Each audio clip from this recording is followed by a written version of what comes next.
Bueno, buenas tardes a todos. Hoy vamos a ver el tema de autoesclerosis y la clase es coordinada por la doctora Laura Hernández. Entonces, tenemos primero que la autoesclerosis es una autodistrofia de etiología inflamatoria que no del todo va a ser precisada cuál va a ser esta etiología. La alteración histológica va a estar confinada a la cápsula óptica y a la cadena osicular. Va a haber áreas de reemplazo focal o confluentes del tejido óseo normal a expensas de hueso con alta celularidad y vascularización. Y esto va a determinar una alteración en la fisiología normal de la audición. Tenemos que la hipoacusia va a ser la expresión clínica, inicialmente va a ser conductiva, aunque ahorita vamos a ver que esto también puede variar un poco, y en etapas avanzadas va a ser mixta o neurosensorial. La autoesclerosis va a hacer referencia al evento final o a la fase inactiva de la enfermedad. Va a haber presencia de tejido óseo altamente denso y va a estar menos vascularizado y más compacto. Algunos autores se refieren a la fase inicial o más vascular de esta entidad con el término de autoespongiosis. El diagnóstico en la etapa inicial es la representación de estos eventos en la tomografía, con áreas de menor densidad ósea en lugares definidos de la anatomía del hueso temporal. Entonces va a haber diferentes etiologías. Realmente no se sabe con certeza cuál es la etiología exacta ni por qué aparecen estos focos, pero se han propuesto diferentes etiologías y diferentes teorías.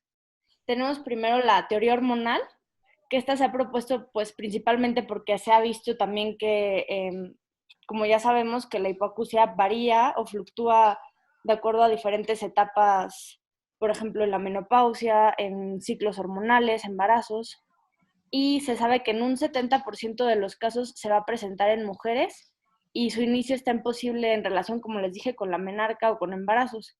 Tenemos también la teoría genética. Se ha visto que hay un patrón autosómico dominante que tiene penetrancia variable. Se han propuesto diferentes genes que más adelante los vamos a ver. Inicialmente se describió un único gen relacionado con la autoesclerosis, que es el OTSC1, que está localizado en el brazo largo del cromosoma 15. Y también tenemos la teoría inmunitaria, que está basada en que hay autoanticuerpos frente al colágeno tipo 2 y que también se ha visto una excelente respuesta de algunos casos ante terapias inmunosupresoras. Tenemos también la teoría traumática o la teoría de Mayer, que es, bueno, dice esta que la enfermedad se va a deber a diferentes microtraumatismos sobre el hueso temporal por los movimientos cerebrales. Tenemos también la teoría vascular de Whitmack, que se relaciona el inicio de la enfermedad con trastornos vasculares como estasis y necrosis avascular. También está la teoría enzimática, que, bueno, se ha visto que puede ser secundario a un desequilibrio entre la tripsina y la antitripsina que está en los líquidos laberínticos. Y también tenemos la teoría infecciosa vírica, que se han visto fragmentos de material genético vírico en el estribo de estos pacientes y se ha amplificado estos virus por medio de PCR. Se ha relacionado principalmente con el virus de la parotiditis, sarampión, rubiola, y se ha visto que también hay un proceso inflamatorio de la cápsula laberíntica como respuesta inmune a la presencia de estos antígenos virales. Bueno, estos son algunos de los genes que han estado involucrados. Este es el que les había mencionado, que es el OTSC1, que está en el brazo largo del cromosoma 15, en la región 26. Y también tenemos, por ejemplo, el OTSC2, que también este está en el brazo largo del cromosoma 7, en la región 34 a la 36. Luego también tenemos el OTSC3, que se ha localizado en el cromosoma 6, en su brazo corto. El OTSC4, que está en el brazo largo del cromosoma 16. El OTSC5, que está en el brazo largo del cromosoma 3, en estas regiones. Y el OTSC7, que está en el brazo largo del cromosoma 6, en la región 13. Y el OTSC8, que está en el brazo corto del cromosoma 9. Y el OTSC10, que está en el brazo largo del cromosoma 1. En cuanto a la fisiopatología, pues no se ha logrado esclarecer realmente cuál va a ser el factor que va a iniciar la cascada. Como les dije, pues hay diferentes teorías de cuál es la etiología y qué es lo que lo va a iniciar, pero se han planteado diferentes modelos de cómo se puede explicar qué ocurre esta enfermedad. Primero tenemos que va a haber focos de resorción ósea que van a estar generados por osteoclastos, que si recordamos los osteoclastos se encargan de la reabsorción ósea y van a estar activados por diferentes mediadores inflamatorios. Y secundario a esto va a haber un reclutamiento de linfocitos, células plasmáticas, fibroblastos e histocitos. Histológicamente se van a describir 3 etapas. La primera va a ser la celular, después tenemos una etapa fibrótica y posteriormente tenemos una etapa esclerótica. El curso natural de la enfermedad va a variar entre una persona y otro. Elementos que van a tener relevancia van a ser los estrógenos, que como ya les había comentado, pues tienen una relación importante con la progresión de la enfermedad y se relacionan con la activación osteoclástica. Va a explicar el por qué la prevalencia va a ser del doble en mujeres que en hombres, por qué también se relaciona con alteraciones durante la pubertad, el embarazo y la menopausia. Y estos son periodos también de deterioro clínico. En cuanto a los sitios anatómicos, donde se inicia la activación de los osteoclastos, tiende a ser constante. Se ha visto que inicia habitualmente en la físula antefenestram, que ahorita vamos a ver exactamente dónde está.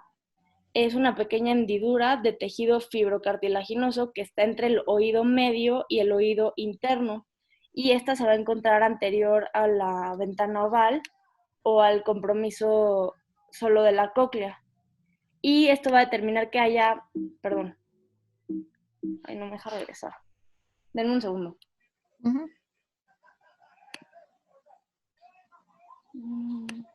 Ya, ¿se ve ahí? Sí. Ok. Y esto va a determinar que haya 2 formas de presentación de la enfermedad. Una va a ser la fenestral y otra va a ser la retrofenestral, que es la coclear. La mayoría, el 85% corresponde a que es la fenestral, y el 15% restante corresponde a la retrofenestral. Y generalmente la retrofenestral no se presenta de forma aislada, generalmente viene acompañada de alguna forma fenestral. Hasta aquí, ¿alguien tiene alguna duda, algo que quiera comentar? No, Jimé, gracias. Ok. No. ¿Alguien? ¿Nadie? Ok. Entonces, por imagen, aquí es donde podemos ver dónde está la físula antefenestra, ¿ok? Que como les comenté, está entre el oído medio y el oído interno y está anterior a la ventana oval. Entonces, generalmente es donde empieza la enfermedad y donde se empiezan a ver las lesiones. Y bueno, como recordamos que, o sea, en cuanto me refiero a que aquí empiezan las lesiones, es a la forma fenestral, porque la retrofenestral, si es pura, es generalmente nada más un compromiso coclear, que es muy raro verla aislada. Sin embargo, acuérdate que cuando ustedes tienen una pérdida sensorial desde el inicio, estaríamos pensando en una fenestral pura, ¿no? No, que va, sí, que nada más es coclear, porque la fenestral, las pérdidas que son ascendentes, empiezan en graves, son conductivas. Sí. Y va a depender el grado de la afectación que puede ir de la fenestra hacia adentro, ¿no? Sí. Entonces tenemos la presentación fenestral. Va a haber una fijación anormal entre el estribo y la ventana oval. Va a haber una calcificación del ligamento anular y esto puede llegar a que haya incluso una anquilosis de las estructuras. Y entonces, como ahorita dijo la doctora, se traduce en una hipoacusia de conducción, o una hipoacusia conductiva. Cuando es una forma retrofenestral o coclear pura, el efecto va a tener el efecto tóxico de las enzimas proteolíticas, osteolíticas, va a hacer que, sobre el ligamento espiral, va a hacer que haya una hipoacusia neurosensorial. Entonces, en cuanto a la epidemiología, va a ser una de las causas comunes de hipoacusia progresiva adquirida en adultos jóvenes. La prevalencia en la población general de una forma clínica es entre el 0.2 y el 1%. La forma histológica subclínica va a ser 10 veces más prevalente que una forma clínica como tal. Y la incidencia de una autoesclerosis clínica va entre un 20 a un 25% en familiares de primer grado. Como les dije, hay una transmisión autosómica dominante con una penetrancia incompleta. ¿Okay? Otros factores involucrados en el desarrollo de la enfermedad van a ser infecciones crónicas por virus. Ya les había comentado algunos, también se menciona el virus de la varicela y bajos niveles séricos de fluoruro de sodio. Esto va a ser importante porque pues esto también ayuda a decidir que el fluoruro de sodio se pueda utilizar como un tratamiento. Lo vamos a ver más adelante, pero se ha visto que el fluoruro de sodio ayuda a disminuir la progresión de la hipoacusia.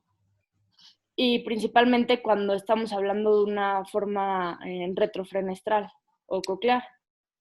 La edad promedio de la presentación es entre la segunda y la cuarta década de la vida y el 85% de los casos la presentación va a ser bilateral. Como les dije, pues la condición puede ser acelerada en el embarazo o por algunos cambios hormonales como la menarca y va a ser más frecuente en la etnia blanca caucásica. Entonces, como les dije, las lesiones iniciales de una forma fenestral van a aparecer junto a la físula antefenestram, como láminas de tejido conectivo que van a reemplazar al hueso. El hueso se va a absorber por actividad osteoclástica y se va a depositar hueso nuevo por los osteocitos. Los osteocitos los vamos a ver en el borde de avance de la lesión, que se va a extender en la cápsula óptica. Y estas lesiones tienen espacios vasculares en el centro. Va a haber como resultado un hueso muy desorganizado, rico en osteocitos. Y estas lesiones tienen afinidad por la hematoxilina, por lo que el hueso se va a ver más oscuro. La extensión de las lesiones va a variar, unas van a ser pequeñas y no van a llegar a invadir el estribo. Conforme la enfermedad va avanzando, las lesiones se van a esparcir en el ligamento anular del estribo, lo que va a llevar finalmente a que haya una fijación. Si la lesión progresa medialmente para invadir el endostio, se va a producir también una hipoacusia neurosensorial. O sea, puede empezar como una hipoacusia conductiva y conforme vaya progresando puede llegar a ser una neurosensorial. Y se puede esparcir en todas las direcciones y también puede dar una hipoacusia mixta. El tipo de fijación del estribo va a variar dependiendo del sitio de la lesión. Si la lesión comienza en la ventana oval posterior y se va a esparcir al estapedio, fijando el ligamento anular anterior y posterior, va a causar una fijación del estapedio de ambos lados o bipolar. Cuando la lesión va a través del ligamento a la platina, va a obliterar totalmente cualquier remanente del ligamento anular. Y si el centro del estribo permanece intacto, va a conservar su característica cartilaginosa. La lesión puede llegar a reemplazar toda la platina y hacerla sólida. Y en ocasiones la lesión va a involucrar la cóclea, lo que va a ocasionar que haya una hipoacusia neurosensorial. Entonces aquí tenemos algunas de las lesiones, ¿cómo se llaman?, de la autoesclerosis. Aquí realmente se ven 3 lesiones de la cápsula coclear. La mayor va a estar en la ventana oval y va a causar que haya una hipoacusia conductiva por fijación del estapedio. En esta segunda hay una, ¿cómo se llama? La platina del estribo va a estar completamente sólida y el ligamento anular está completamente reemplazado con otosclerosis. en cuanto a la lesión macroscópica, se va a clasificar en 3 tipos. Tenemos el tipo 1, donde la platina del estribo va a ser delgada y solamente va a estar ligeramente fijada la ventana oval, que es más o menos esta. Aquí se va viendo cómo está la progresión de las lesiones y cómo se va fijando. En el tipo 2, la platina va a ser más gruesa y de un color lechoso u opalescente, y para llegar a extirpar el estribo va a ser necesario perforar la platina y retirarla en fragmentos con ganchos. Ok, esto ya me refiero más que nada al tratamiento quirúrgico. Y en el tipo 3, toda la lesión, más bien toda la platina va a estar ocupada por un grueso foco de autoesclerosis y puede llegar a ocupar la totalidad de la fosa oval y dejando a ver únicamente la cabeza del estribo. Las platinas en formas obliterantes extremas tienen que ya ser perforadas. Entonces esto va a ser también importante para determinar cuál va a ser el tratamiento quirúrgico y, bueno, cuál es la técnica quirúrgica que se va a utilizar. ¿Hasta aquí alguien alguna duda o algo que comentar? No. ¿No? No. Entonces, esta tablita es del libro de Gil Carcedo y más que nada lo que dice es, de acuerdo al sitio afectado, cuál va a ser la pérdida auditiva. Ok, entonces en cuanto al sitio afectado tenemos que si está el ligamento anular o hay una fijación fibrosa de la platina del estribo, la pérdida auditiva que va a ocasionar es menor de 30 decibeles. Si hay una anquilosis de la parte anterior de la platina y esta ya es sólida, la pérdida auditiva que va a dar es alrededor de 40 decibeles. Y ya si hay una fijación otosclerosa que afecte la periferia de la ventana oval, la pérdida auditiva va a ser mayor de 40 decibeles. Entonces, pues más o menos haciendo como la audiometría, podemos darnos una idea de realmente cuál es la zona afectada y tener una idea de pues qué tanto ha ido progresando la lesión. Ahora, tenemos la otosclerosis obliterante.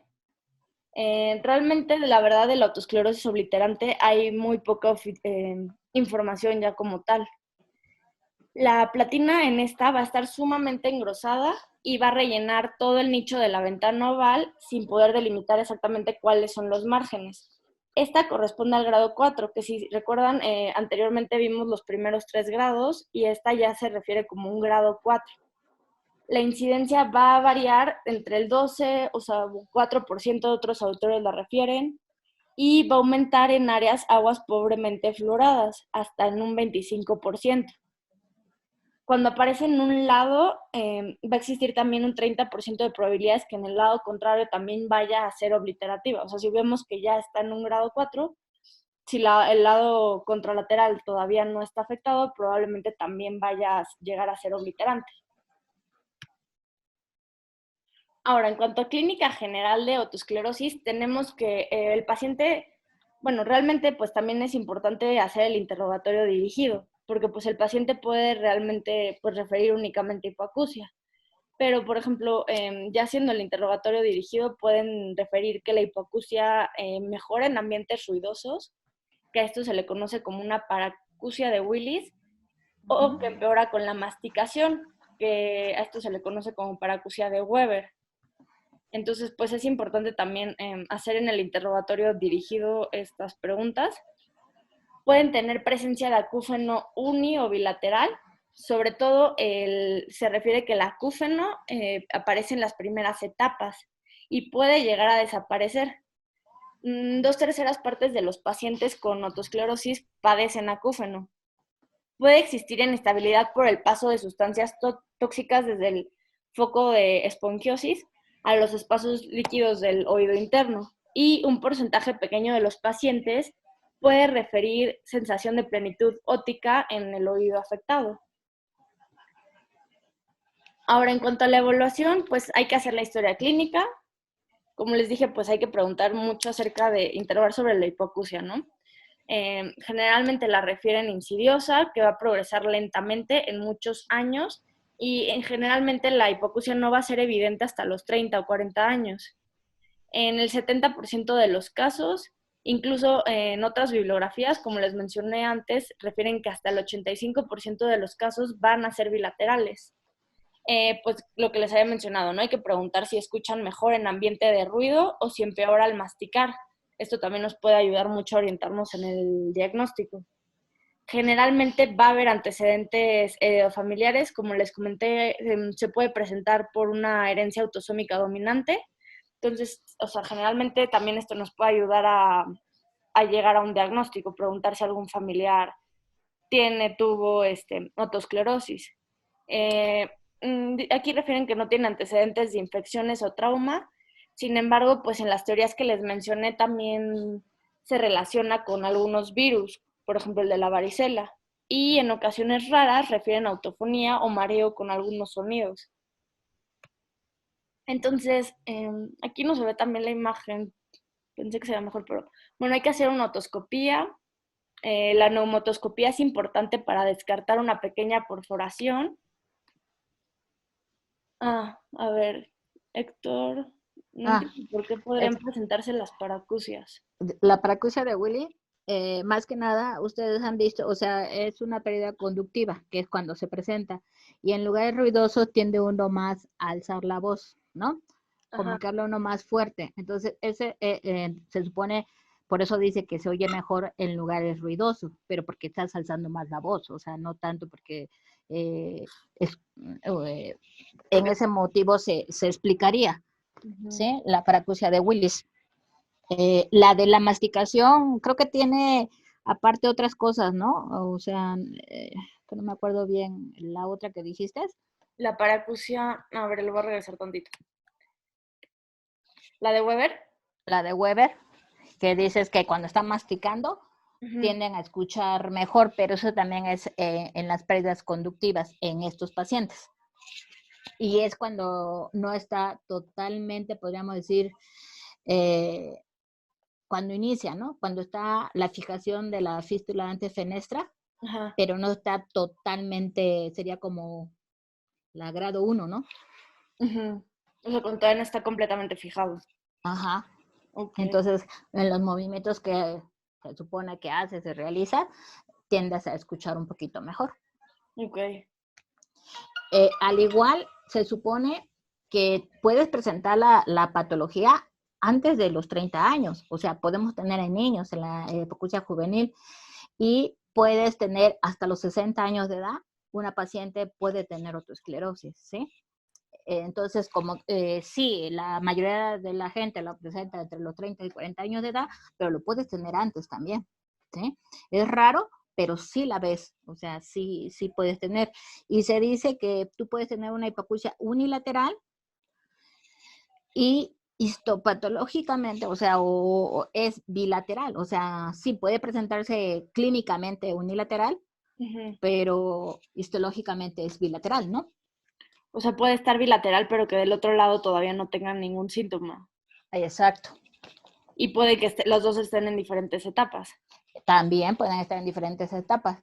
La que tú querías enseñar ahorita es lo de el signo de Schwab, Ajá, sí, el que se pone, está rojo, rojo, rojo en el promotorio, ¿no?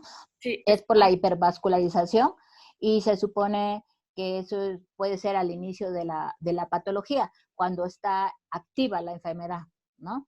Ok. El acúfeno igual puede haber cuando vamos a suponer que tú está el paciente tranquilo, no hay acúfeno, ya disminuyó, pero se incrementa ese acúfeno, muchas veces uno puede decir, la enfermedad se activó o nuevamente hay problema.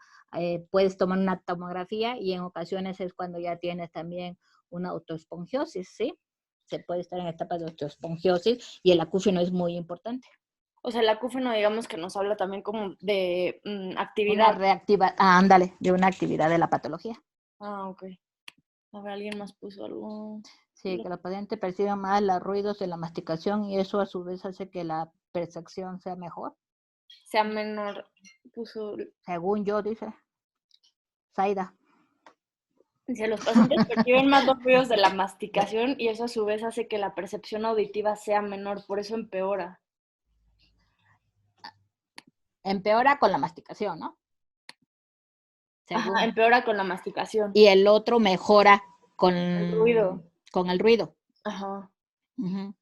Sí. Y Carlitos puso, los tonos altos podrían hacer vibrar el cráneo y eso hace que escuchen mejor.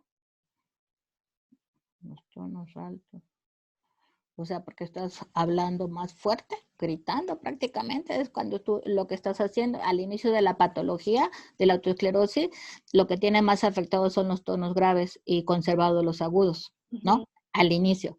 Conforme va avanzando, pues va también los tonos altos se van empeorando. Y tenemos casos, no son muy seguidos, yo tengo como 3 pacientes que tienen la autoesclerosis que es rápidamente progresiva, que en menos de 3 meses llegan a anacusia. ¿Y hay algún factor que predisponga que sea rápidamente? Desencadenante de que, pues de los 3 pacientes que yo tengo, su mamá tuvo autoesclerosis e igual, o sea, rápidamente progresiva. No sé en qué consiste. Hoy en día, pues con los genes que han estado encontrando, no sé si eso tendría que ver y que por eso actualmente no es muy frecuente ver, por lo general, como dices tú, es lentamente progresiva. Pero sí tenemos casos en los cuales, te digo, en menos de 3 meses, el paciente de tener una pérdida media llega a anacusia. Oh. Pues a lo mejor, sí, la verdad es que, digo, y a lo mejor no sé si sea alguno de los genes que tenga que ver que predisponga que sea realmente más progresiva, o sea, más rápidamente progresiva.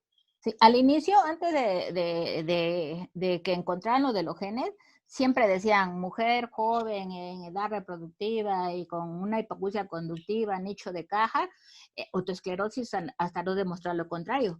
Pero también en hombres hay, y jóvenes, ¿no? Y a veces no lo pensamos, te vas por otras cosas, no en autoesclerosis, porque siempre pensabas que pues, era hormonal, ¿no? Al igual, desde hace mucho se ha visto también lo de los virus, ¿no? De la rubiola, de la varicela, de la parotiditis, que tienen como algún factor que hacen que esta patología pues se manifieste y se reproduzca. Hay gente que no tiene ningún familiar con hipoacusia o dice, sí, no, ya mi mamá, pero pues nunca se han hecho estudios, entonces como que también queda así como que no sabemos si sí o no, ¿no? Sí, pero siempre se ha dicho que es hereditaria, autosómica dominante, de expresividad variable, penetrancia incompleta, ¿no? Porque si no, pues todo el mundo si tuviera hipoacusia con una autoesclerosis, pues toda la familia así fue, ¿no? Así. Ajá. Olivia puso, la doctora, las rápidamente progresivas se han asociado con enfermedades autoinmunes conjuntas. Puede ser, se ha visto que muchas veces nosotros usamos corticosteroides y mejora o se estaciona un poquito la hipoacusia. Ok. Bueno, ¿sigo? Entonces, como les decía, la exploración física, pues como siempre es importante hacer la otoscopía. La neumotoscopía es importante para descartar que haya líquido seroso en oído medio o una pequeña perforación que también condiciona una hipoacusia conductiva. Y sería como de descarte, ¿no? Ajá. O sea, si estás pensando si es una autoesclerosis o si son otitis media crónica o secuelas o una otitis media, ¿no? Sí, sí, o sea, es como para diagnóstico diferencial. Sí. Y el signo de Schwartz que puede aparecer, como decía la doctora, enrojecimiento sobre el promontorio o el área anterior a la ventana oval, que es por vascularización. Yo nada más he visto un solo caso y que es de la doctora Arias, este signo, o sea, la verdad no, nunca me había tocado y eso ella me habló para que lo viéramos y se ve padrísimo, ¿no? Se ve muy bonito, como un rosa encendido, se ve este signo y esa paciente tenía una osteosponsiosis. Oh. Y tenemos que la audiometría, pues como siempre es importante realizar vía aérea, vía ósea y la logoaudiometría. En el primer periodo, la hipoacusia de transmisión va a ser pura, con un umbral de 20 a 40 decibeles. Aquí en la imagen, pues obviamente el grado no corresponde a lo que les estoy diciendo, pero lo puse para demostrar la muesca de Carhart o el nicho de Carhart. al inicio de la enfermedad va a haber mayor déficit auditivo en las frecuencias graves y, como les digo, desde el inicio puede estar el nicho de Carhart, que va a ser un descenso del umbral en la frecuencia de 2 kHz de la vía ósea. La mayor repercusión inicial en las frecuencias graves va a ser por un incremento en la impedancia acústica del oído medio al aumentar la rigidez del sistema. Y igual también pues depende en qué momento se le esté haciendo la audiometría, ¿no? Y como les dije, depende de dónde esté la afección, puede aumentar o variar el grado de la hipoacusia. En un segundo periodo puede mantenerse, está preguntando Olivia. Que por qué el nicho de Carhart. Ajá.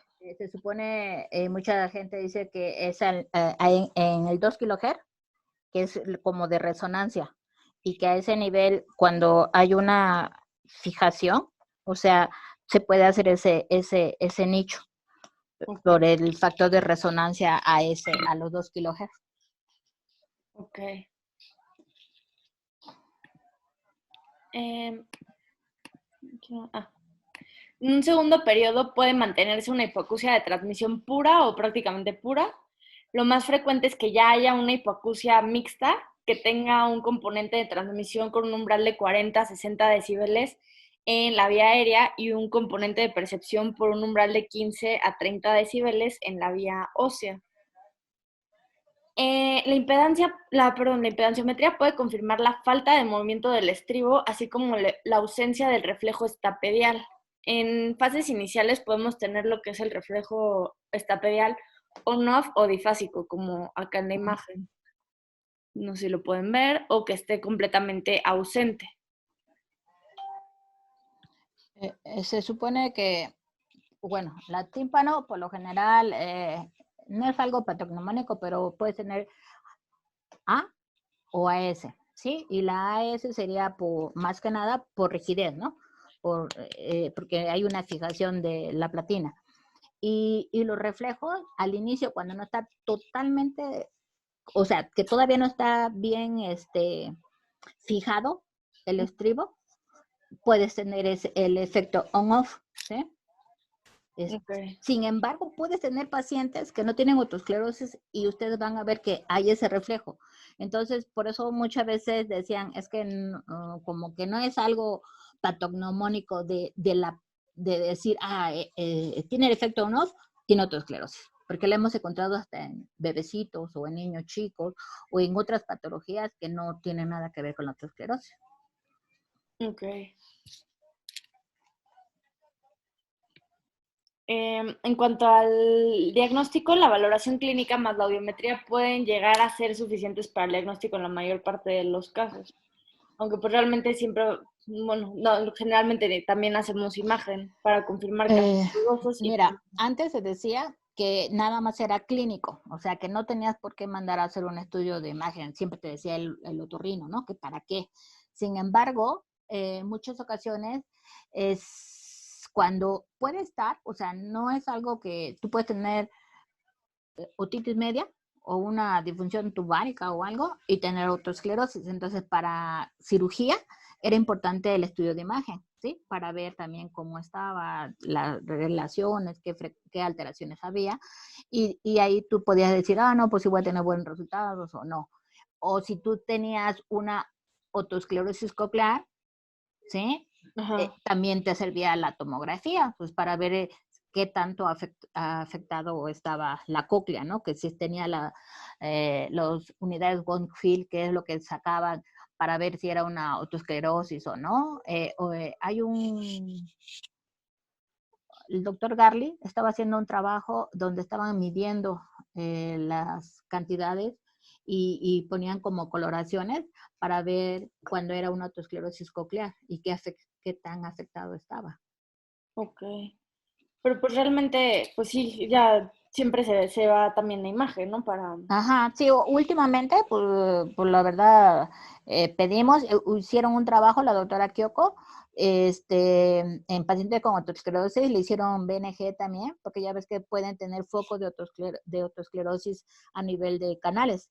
Ajá. Entonces, se le mandaba a hacer su estudio de imagen, los BNG y todos los estudios audiológicos que hacíamos, y para ver las alteraciones que había en pacientes que no está peleado, que tengan vértigo también, ¿no? Estos pacientes. Sí. Ok. Entonces, bueno, aquí realmente dice que pues es para confirmar casos dudosos o que tengan una hipoacusia neurosensorial. También sirve para descartar diagnósticos diferenciales y graduar el compromiso y realizar evaluaciones pre y posquirúrgicas de los pacientes. En cuanto a la imagen, el método de elección es una tomografía de alta resolución del hueso temporal y el rol de la resonancia magnética en estos casos va a ser limitado y generalmente va a ser el primer estudio que hagamos si el paciente tiene una hipoacusia neurosensorial. También sirve para valorar complicaciones postoperatorias como puede ser la laberintitis y la formación de granulomas. En la forma fenestral va a haber áreas de realce cercanos a la ventana oval y redonda y un aumento en la intensidad de señal T2. Y en la forma retrofenestral va a haber un realce en la región pericoclear y perilaberíntica de la cápsula óptica. No a todos le pides tomografía, o sea, no a todos los pacientes te vas a ir y le vas a pedir tomografía. Tienes como, hay un protocolo, o sea, en el cual si tienes un paciente que tú tienes muchas dudas, que revisas la membrana, si están opacas o están muy retraídas, y aparte es mixta, o sea, tiene una hipoacusia mixta, y tú crees, pues sí, puede ser una otoesclerosis, a lo mejor ya sensorializada, pues pides la tomografía, ¿sí? Pero no a todos los pacientes le pides tomografías.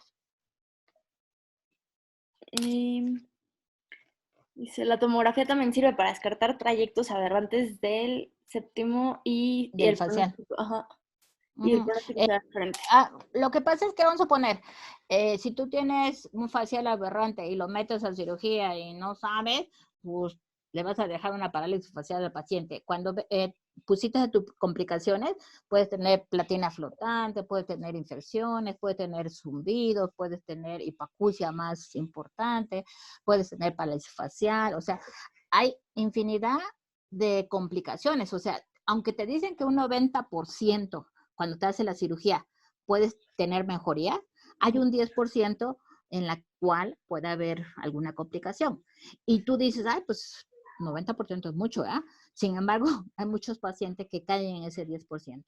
Y a veces la ganancia, el cierre gap aéreo óseo, son 10 decibeles, 8, 10 decibeles. La verdad, a veces dices tú, híjole, ¿para qué lo metí, no? Pero también tiene mucho que ver la mano del cirujano. O sea, hay unos cirujanos que tienen una pérdida media y te lo llevan a audición normal. Y hay otros que dices tú, pues yo lo veo igual o peor, ¿no? Y el paciente dice, no, sí oigo bien, ¿no? Entonces, pues, si la discriminación está mejor que la anterior, bueno, lo dejas, pero sí, se han hecho estudios y nada más la ganancia que tienen a veces es de 10 decibeles, ¿eh? O sea, no es mucho. No es mucho.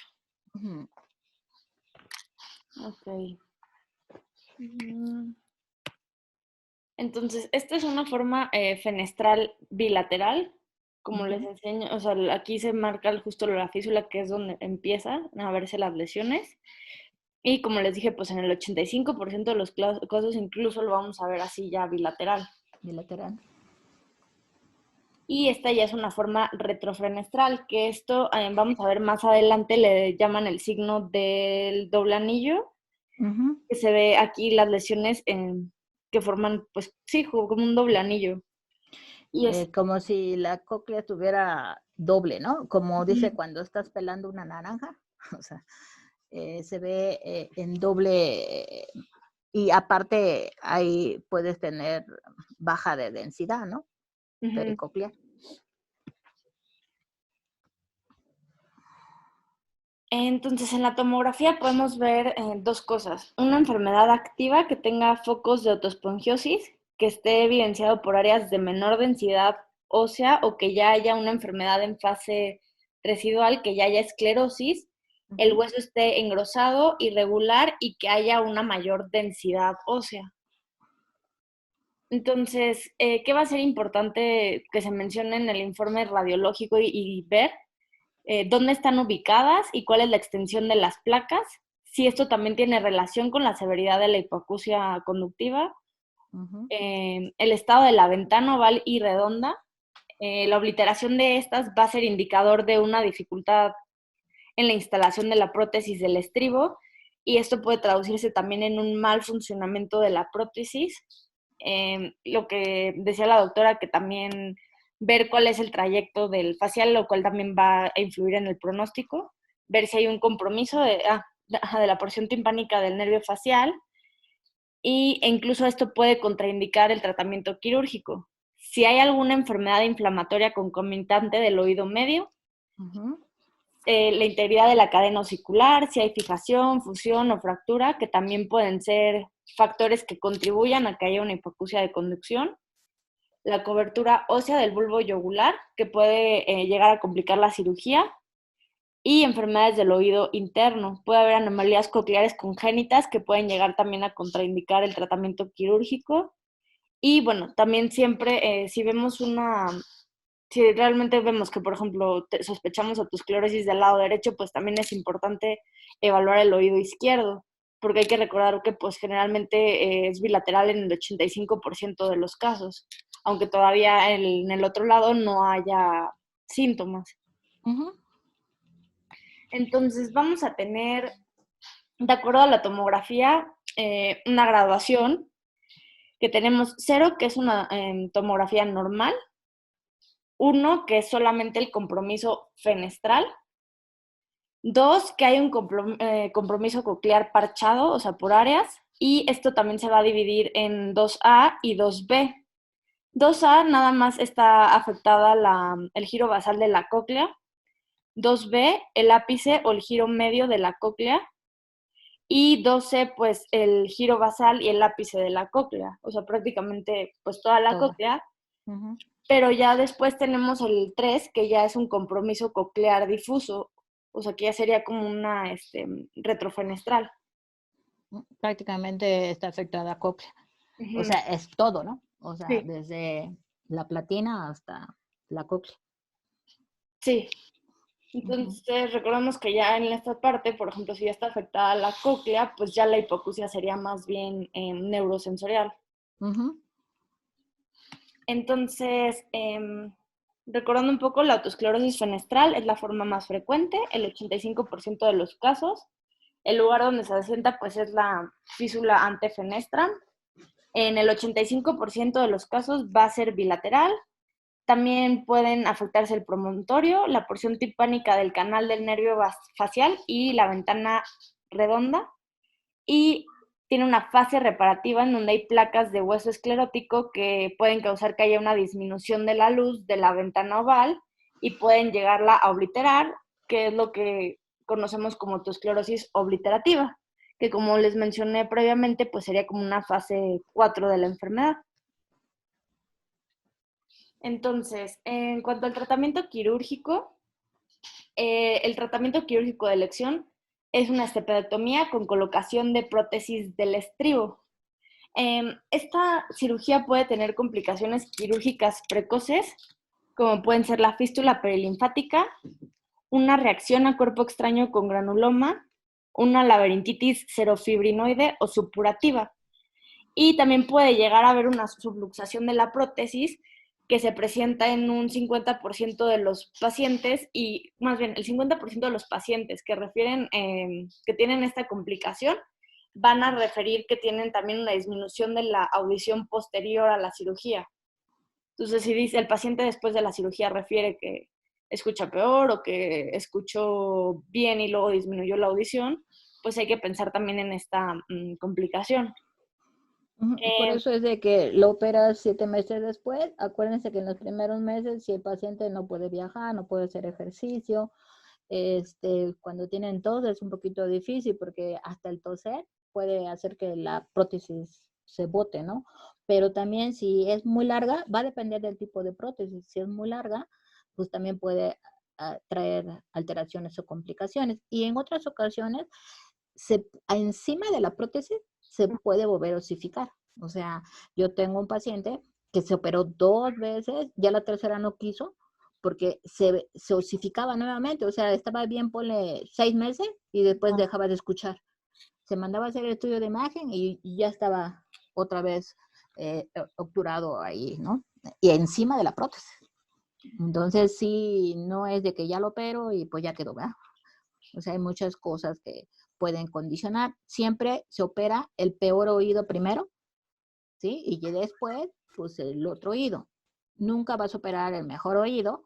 ¿Por qué? Porque si sale algo mal, pues no vas a poder ya después adaptar algún auxiliar o algo. O el implante coclear que hoy en día pues también están poniendo también, ¿no? En estos pacientes, sobre todo con hipoacusias muy profundas o anacusias, les están poniendo implante coclear. Ok.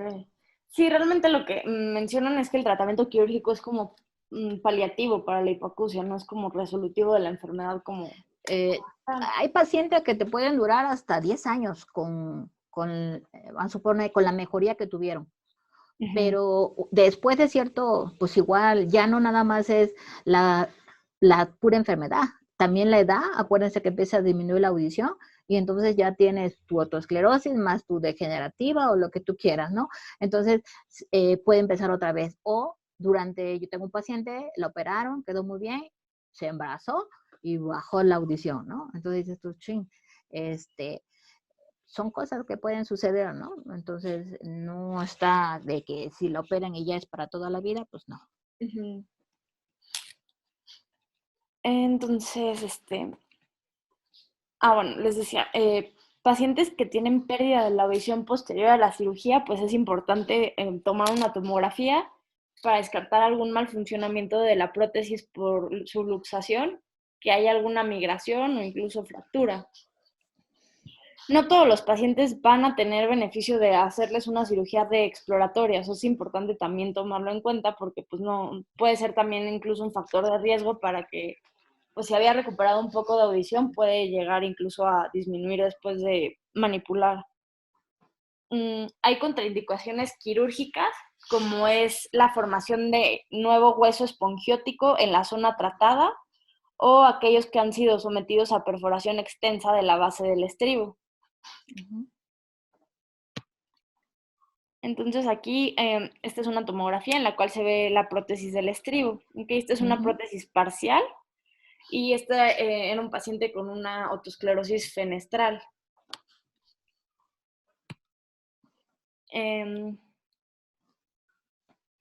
Entonces, diagnósticos diferenciales importantes son la otitis media crónica con timpanoesclerosis.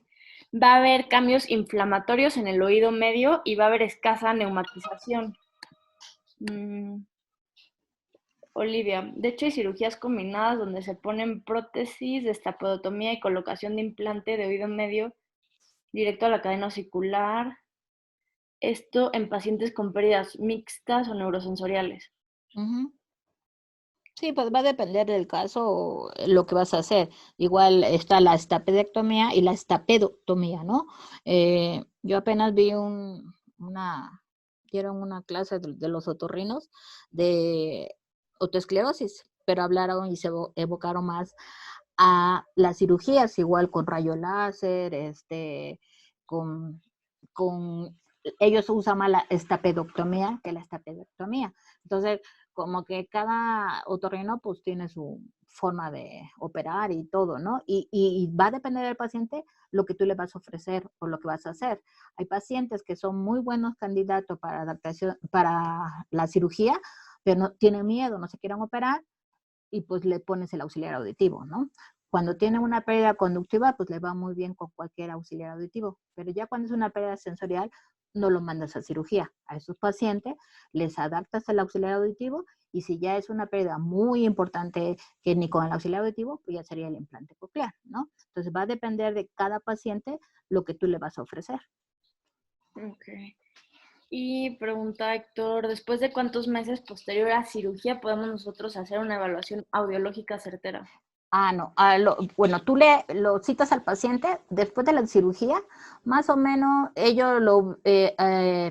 si tú lo haces a los 8 días la audiometría, pues todavía tienen gel Juan en el oído y no vas a obtener en realidad el umbral auditivo. Entonces lo ves, ponle al mes, a los 3 meses, a los 6 meses, tú lo vas evaluando y vas viendo. Prácticamente a los 3 meses tú ves la ganancia que tiene ese paciente ya con su prótesis. Ok. Y puso Olivia, o sea, aparte un Soundbridge. Okay. También le puede funcionar. O sea, te digo, aquí va a depender de que el paciente tenga el dinero, ¿verdad? Y las características y sea el paciente adecuado para el tratamiento. Hay pacientes que tú dices, híjole, le iría re bien con este, pero si no tiene los recursos necesarios, pues no se lo va a poner, aunque sea, ¿no? Y ahí trae su aparatito, pues el que le donaron, para lo que le alcanzó, ¿no? Sí. Entonces, ¿cuáles son los diagnósticos diferenciales? Una otitis media crónica con timpanoesclerosis. Va a haber presencia de cambios inflamatorios en el oído medio y una escasa neumatización de las mastoides. Entonces, esto nos va a orientar a que, pues, realmente, si vemos esto, no estamos viendo una otosclerosis, sino una otitis media crónica con timpanoesclerosis. Otra es la enfermedad de Paget, pero pues esta es importante tomar en cuenta también que esta se presenta en personas de 50 a 60 años y el hueso temporal, las lesiones se van a ver más difusas. La osteogénesis imperfectas va a verse muy similar en imagen, va a haber focos de desmineralización que van a ser mucho más extensos y aquí pues la diferencia es que también va a haber lesiones en esqueleto axial, no solamente en el hueso temporal. Y en córneas, acuérdense de las características que tienen. Si tienen también en estos pacientes, puedes encontrar hipoacusias conductivas, puedes encontrar el nicho de caja, o sea, puedes encontrar varias cosas muy semejantes a la osteosclerosis. Entonces, es importante el saber hacer el diagnóstico diferencial, ¿sí? Como dices tú, una buena historia clínica, una buena exploración, pues te puede dar la diferencia que hay entre una y otra.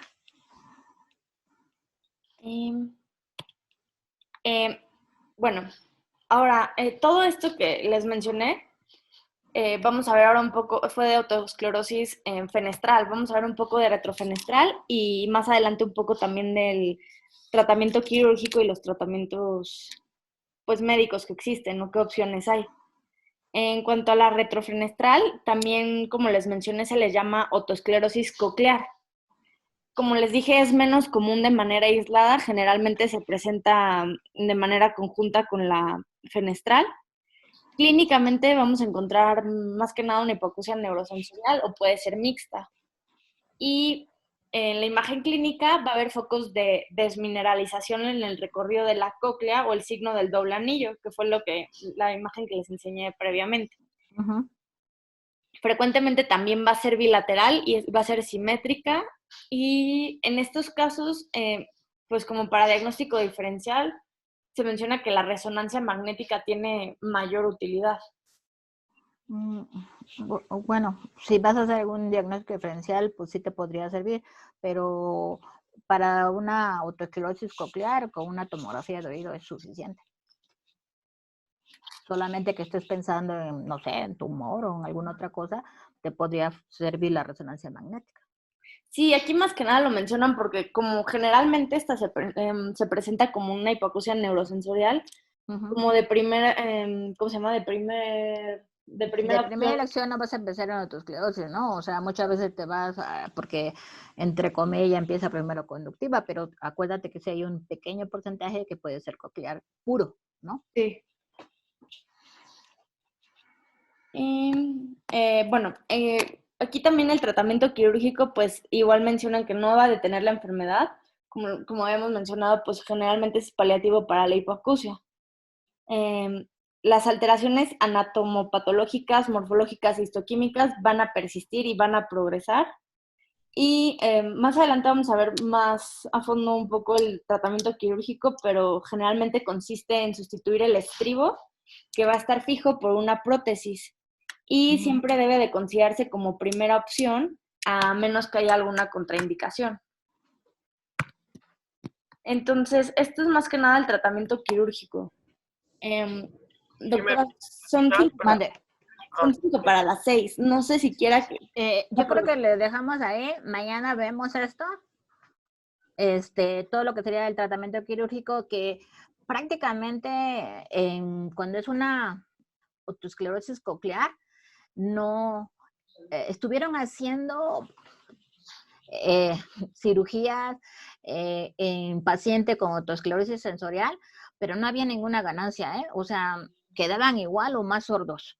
Entonces, según ellos, lo hacías para cerrar más el gap aéreo óseo y poder adaptar un auxiliar auditivo. Para eso hacían la cirugía en las otosclerosis cocleares. Entonces, o mixtas, más que nada, ¿no? Que tuvieras un gap aéreo óseo en las frecuencias graves y en las agudas estuviese cerrado totalmente, pero no había ningún resultado, no tenía ninguna ganancia funcional, ¿no? Vamos a hacer un recordatorio general. Ok. Para que ya de ahí ya tú empieces con el tratamiento. Ok. ¿Sí? Entonces, una de las cosas que tú dijiste es que el 85% en la autoesclerosis es fenestral. Y el otro 15% sería retrofenestral o coclear, ¿no? Sí. Que antes de que se llegue ya a la autoesclerosis está la autoespongiosis. Y hay un signo, que es el signo de Schwartz, en el cual hay una coloración rojiza que se ve a través de la membrana timpánica, y esto es por un aumento de la vascularidad a nivel del promotorio, ¿sí? Es uno de los signos que uno puede ver clínicamente en cuando tú ves esto, pues está en fase de autoespongiosis. ¿Hablaste de la paracusia de Willis? Sí.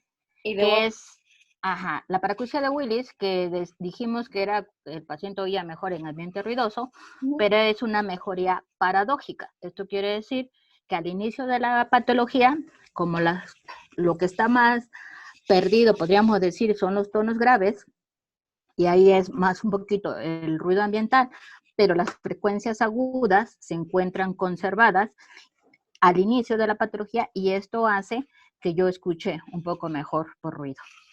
En cambio, en la paracusia de Weber, aquí lo que pasa es que el paciente, cuando mastica, tiende a escuchar menos, pero porque existe un fenómeno que hay un enmascaramiento a nivel de vía ósea, y como estos pacientes son muy sensibles, pues escuchan menos. Ellos, cada vez que mastican, perciben o escuchan su masticar, ¿no? Luego hablaron de lo que era el nicho de Cajar, ¿sí? Y que preguntaron que qué cosa era eso. Bueno, el nicho de Cajar se piensa que es el resultado de la disrupción de la resonancia osicular normal. Y que esta es más o menos en la frecuencia de 2 kHz. Este es un fenómeno mecánico, no es un fenómeno de reserva coclear, ¿sí? Entonces, cuando se presenta este nicho en 2 kHz, eso es más que nada porque hay una disrupción en esa resonancia osicular, ¿sí? Y de ahí se supone que recuperas en 4, ¿sí? O sea, viene el gap amplio, se cierra a ese nivel y luego se abre, ¿sí? Y ese sería el nicho de Cajar. En relación al tratamiento, y que esto es importante, tenemos 4 pasos. El primer paso sería la observación, ¿sí? O sea, yo tengo un paciente con autoesclerosis, ¿qué puedo hacer? Si es una hipoacusia unilateral, superficial, pues conductiva, pero muy superficial, no lo voy a operar. Entonces lo puedo estar observando y viendo, citándolo, no sé, cada mes o cada 2 meses, y eso es la primera etapa, que es observacional.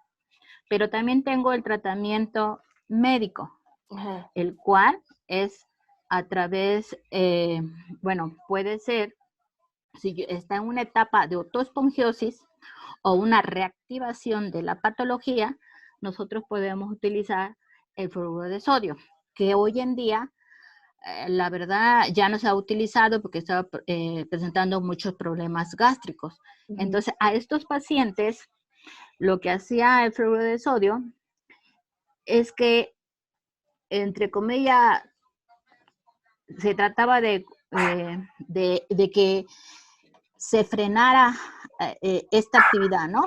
Y producir que al momento de que estaba activa, o que no lo iba a superar, porque estaba, pues la verdad, ya activa esta patología, le dabas el fluoruro de sodio. Y ese fluoruro de sodio le podías dar de 5 a 20 miligramos al día, pero acompañada con calcio, vía oral y vitamina D. Y la vitamina D era para fijación del calcio. Ok. O el problema que había era que había gente que les causaba, pues, que dolor de cabeza, que gastritis, y suspendían el tratamiento. Entonces, pues, lo dejaban de dar. Había otro que estuvieron dando, pero la verdad no se ha visto así que tenga muchos, que son los bifosfonatos, ¿sí? Sí. Ahí hicieron un estudio donde dieron etildronato, 400 miligramos al día por 15 días, acompañado igual de calcio y vitamina D. Estos tratamientos del calcio y vitamina D lo llevaban hasta 4 o 11 semanas, y de ahí tenías que hacer un seguimiento hasta 6 meses. Igual en el fluoruro de sodio, o sea, tú le dabas el tratamiento, los estabas checando, y ese tratamiento lo podías dejar, nosotros dábamos hasta 50 miligramos al día, y lo dejabas hasta 6 meses, ¿sí? Y hay otros estudios que han dicho que hasta 2 años puedes dejar el fluoruro de sodio, pero te digo que la mayoría pues tenía problema, y entonces pues lo dejó de utilizar. En relación al otro tratamiento que tendría la adaptación del auxiliar auditivo. Aquellos pacientes que o son muy jóvenes o no quieren operarse, o el medicamento les hace pues, daño, no quieren, se puede hacer la adaptación del auxiliar auditivo. Y la otra son los auxiliares implantables, que ayer estaban diciendo tus compañeros, que sería otra opción. Y por último sería el tratamiento quirúrgico, que existen dos, que sería la estapedectomía y la estapedotomía, ¿no? Y cada una tiene diferente. La estapedectomía, la estapedoctomía, perdón, también la pueden hacer con láser, ¿sí? Okay, sí. Tiene sus ventajas, porque dice que no afectas tanto, o sea, es más, un poquito mejor, ¿no? Pero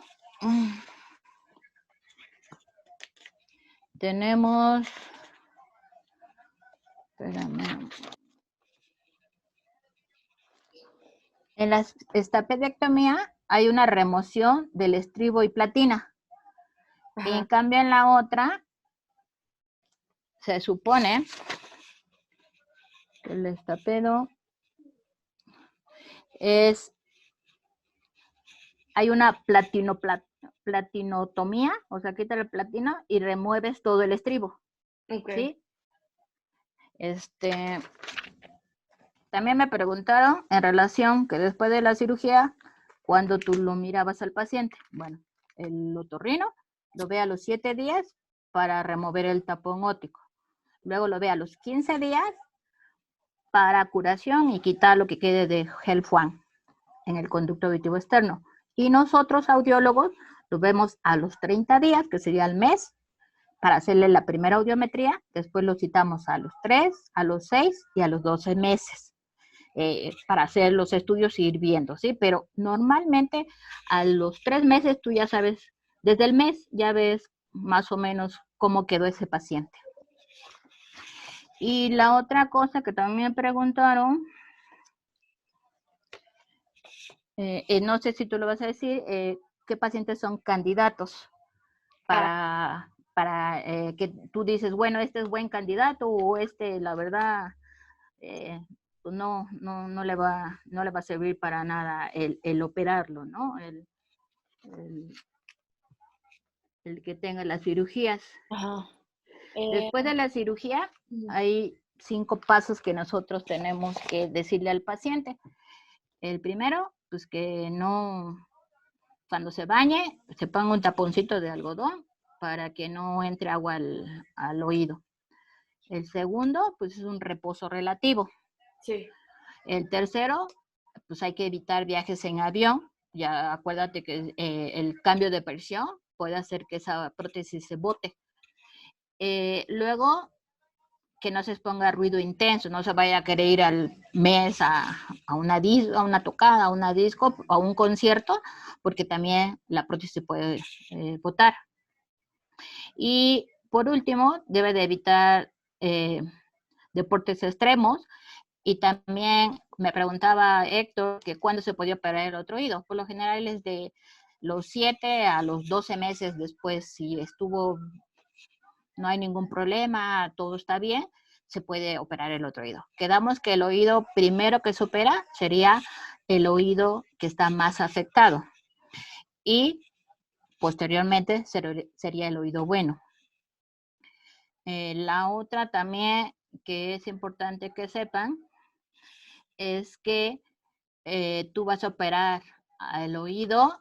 ¿Cuándo se opera? Pues cuando hay un gap aéreo óseo en la frecuencia del habla mayor de 25 decibeles. ¿Sí? Hacen el conteo, está la vía aérea, la vía ósea, tomas 500, 1000, 2000 y 4000 y luego eso lo divides entre las 500, 1000, 2000, 4000, entre las 4 y lo que te salga sería, si sale arriba de 25 decibeles, 25, 40 decibeles son muy buenos candidatos para cirugías de oído. ¿Sí? Okay. No sé si quieren alguna otra pregunta o algo. Alguien puso algo. Con fluoruro de sodio. Hola, doctora. Lo daríamos en pacientes. Mira, ahorita ya no, antes la mandábamos a hacer a las dermatológicas, a las farmacias dermatológicas, se mandaban a hacer las cápsulas de fluoruro de sodio. Pero ya tiene tiempo que nosotros no hemos visto que lo hagan. Entonces, últimamente tiene, ¿verdad?, tiempo que nosotros nos mandamos Audiflúor. Se empezaron a usar los bifosfanatos, pero también son muy caros, o sea, no son tan baratitos. Y la otra es de que no se han visto que se hayan hecho estudios y que tengan buen resultado, pues tampoco, ¿no? Y son, la doctora Eliana dice que sí sirve mucho, pero cada tratamiento está arriba de 1000 pesos, ¿no? Con los bifosfonatos. El fluoruro de sodio era muy barato, la verdad, no era muy caro, y tú lo mandabas a hacer. Estuvieron vendiendo de 5 miligramos en las farmacias, pero la quitaron. Si vas y preguntas, ya no hay fluoruro de sodio. Entonces, la otra que nos quedábamos era en la París o en alguna farmacia dermatológica que está enfrente del centro médico del siglo XXI, se podían mandar a hacer y esas las pedía las cápsulas de 25 miligramos y se las dabas 2 veces al día, en total le dabas 50 miligramos al día.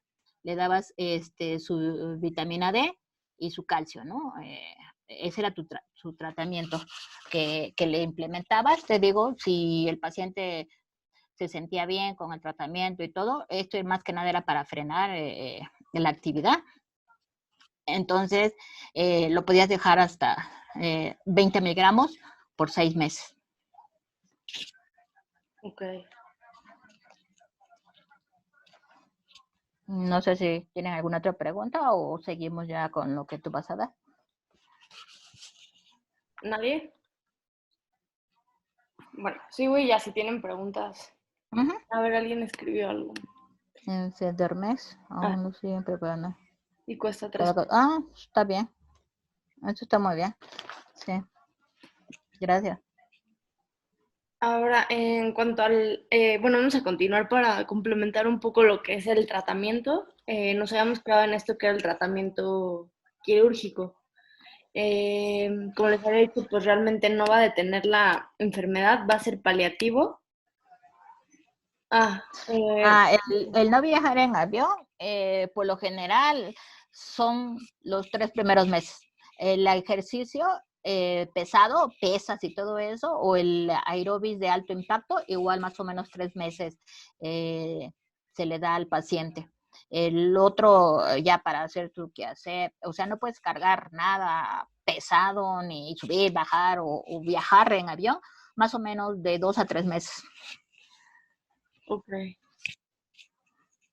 Entonces voy a complementar esta parte. El tratamiento quirúrgico realmente no va a detener la enfermedad, va a ser paliativo sobre todo para la hipoacusia.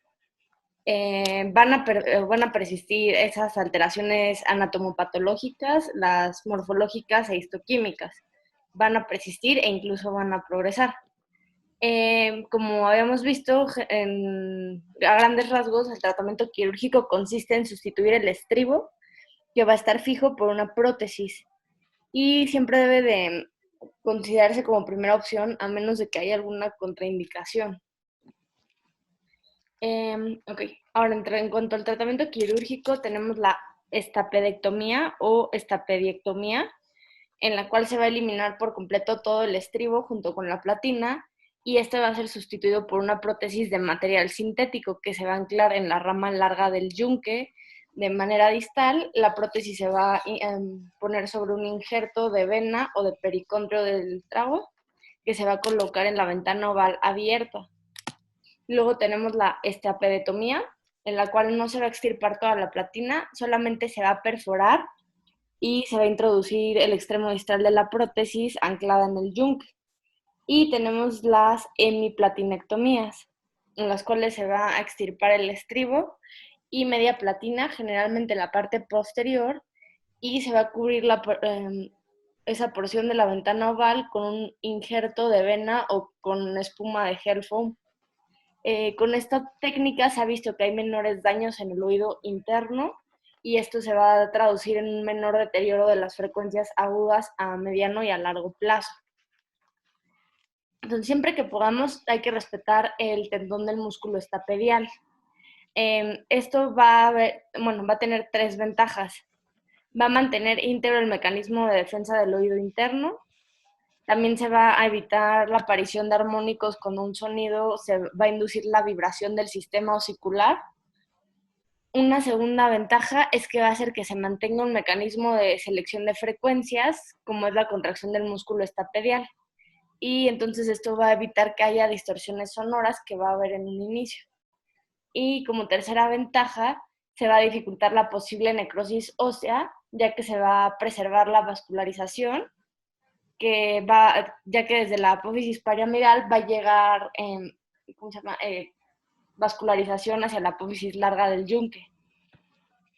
Ahora, en cuanto a complicaciones del tratamiento quirúrgico, tenemos que puede haber una hipoacusia neurosensorial, que va a ocurrir en un 0.2% de los casos.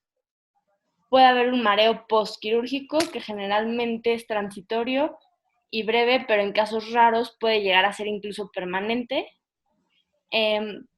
Generalmente los procedimientos se realizan de manera ambulatoria, con anestesia local, ya que de esta manera el paciente puede referir si presenta vértigo, y la parálisis facial se va a presentar en raras ocasiones y generalmente se resuelve después de unas cuantas semanas y responde bien a prednisona. Ahora, como hemos visto, tratamientos alternativos que tenemos están los auxiliares auditivos, que es una alternativa al tratamiento quirúrgico. Si el paciente tiene también un componente neurosensorial, pueden ser necesarios a pesar del tratamiento quirúrgico.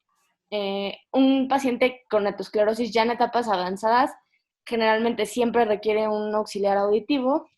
Y tenemos la terapia con fluoruro de sodio, que ahorita vamos a ver un poquito más de esta, que ha demostrado reducir la progresión, y lo que se cree es que hay una conversión de la lesión otoespongiótica a una lesión otoesclerótica, hacia una lesión un poco más estable.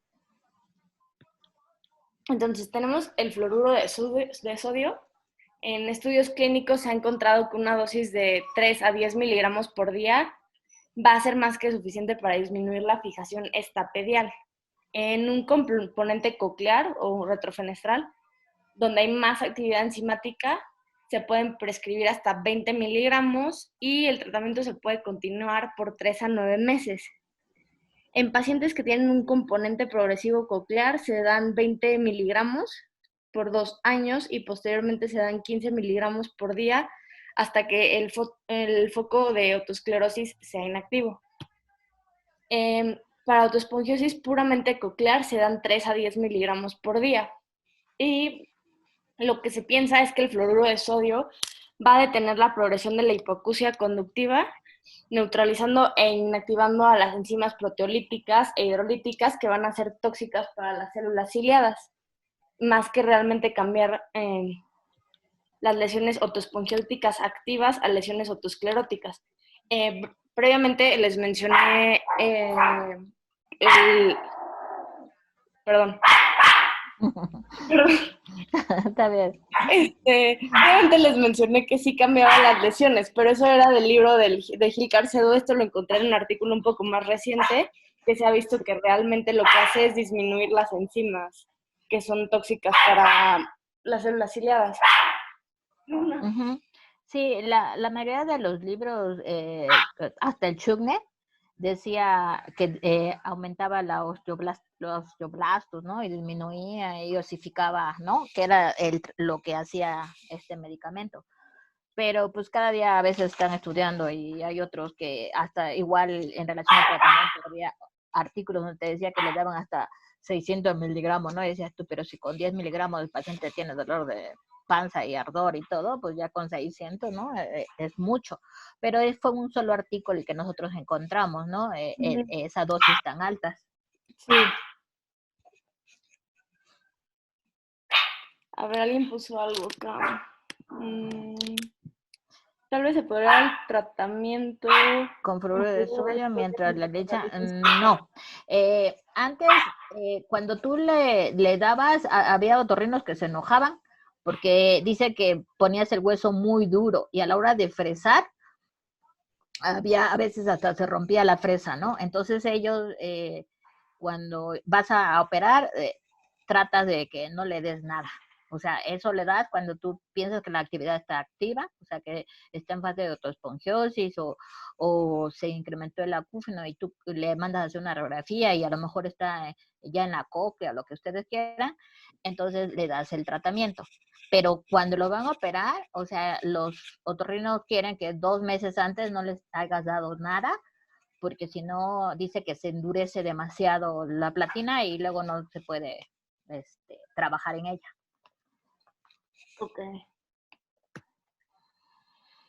Ahora, en cuanto a los efectos secundarios gastrointestinales, tenemos náusea, vómito, gastritis y úlceras. Y otros efectos secundarios que puede haber son artralgias, fascitis plantar y nefrolitiasis. Bueno, el tratamiento está contraindicado en pacientes con insuficiencia renal, embarazo y lactancia. Y bueno, realmente también vi lo de los bifosfonatos, pero pues sí, realmente... Sí, es que la mayoría de los artículos te dice que no te da buenos resultados, ¿no? Y te digo, y son caros.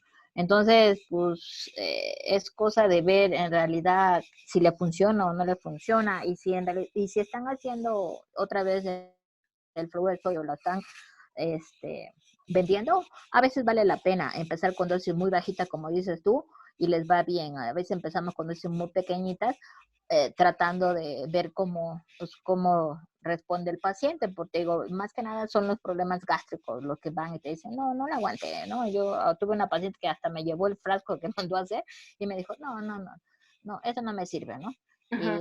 Y pues ni modo, no puedes obligar al paciente a tomar, y luego son largos, ¿no? Tratamiento 2, 3, 6 meses, ¿no? Dependiendo de la patología, o sea, cómo esté, en qué fase esté. Ok. Y pues ya realmente es todo de mi parte. No sé si alguien tiene como alguna duda. Bueno, vamos a suponer, si tú tienes un paciente que tiene una hipoacusia profunda y que ningún auxiliar auditivo le queda y a lo mejor pues, sigue conductivo, que cuando ya es profunda, la verdad, ya está en cóclea. No, yo he visto que le han puesto al paciente implante coclear. ¿sí? Más que, sobre todo en esas pérdidas tan profundas o anacusia. Y tratan de que sea, antes de que sucifique totalmente la cóclea, el meter, ¿no? Hoy en día no hay tanto problema porque los electrodos, acuérdense que hay uno que es doble, el que es la guía y luego el electrodo que se queda. Ajá. Entonces, yo he visto más implante coclear más que el baja. O sea, acuérdense que el baja se usa más en pacientes con microtia o pacientes que hay alguna, o sea, que sea profunda, pero que tenga alguna conductividad, ¿no? Ujú. Más que en otosclerosis. Yo no lo he visto en otosclerosis que te vayan y te pongan el baja así. Pero no sé tú de lo que leíste o la doctora Hernández si sabe algo de eso. Pues yo realmente de lo que leí no, o sea, así como directo no, pero Uh-huh. no sé si la Sí, doctora no. yo la verdad, o sea, de lo que he visto y de los pacientes que he tenido, ninguno de mis pacientes tiene al menos baja, pero sí tengo 2 pacientes con implante coclear y que tenían una hipoacusia súper profunda, sensorial y que el auxiliar auditivo no les servía para nada. La otra cosa que es importante también en estos pacientes es la lectura labiofacial. Acuérdense que si un paciente a lo mejor no tiene el dinero, no tiene los recursos necesarios para el implante y está anacúsico, pues le tienes que ofrecer lo que es la lectura labiofacial, ¿sí? Entonces les va muy bien a esos pacientes con anacúsicos. O sea, yo tengo 2 pacientes con otosclerosis, con hipoacusia, o sea, más bien anacusia, y yo los mandé a lectura facial y le ha ido muy bien, ¿no? Porque ningún auxiliar le servía, o sea, le puse hasta los para restos auditivos y pues nomás no. ¿Alguna otra duda? Ok. Pues seguiría la de Marco, que es La la de Marco, ajá. en niños. Ajá.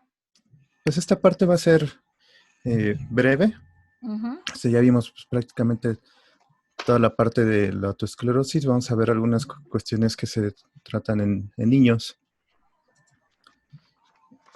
Rápidamente, ya lo vimos, pero para que se nos quede más afianzado, Uh-huh. la autoesclerosis pues va a ser una osteodistrofia que se va a limitar al hueso temporal e involucra la cápsula óptica. Esta, en la mayoría, en un 70-80%, va a ser bilateral esta afección y cursa con una hipoacusia conductiva, pero se mencionan algunos artículos que en ocasiones puede ser asintomático y fisiopatológicamente pues no va a diferir en cuanto a la autoesclerosis en adultos. Esta raramente se reporta en niños y en adolescentes.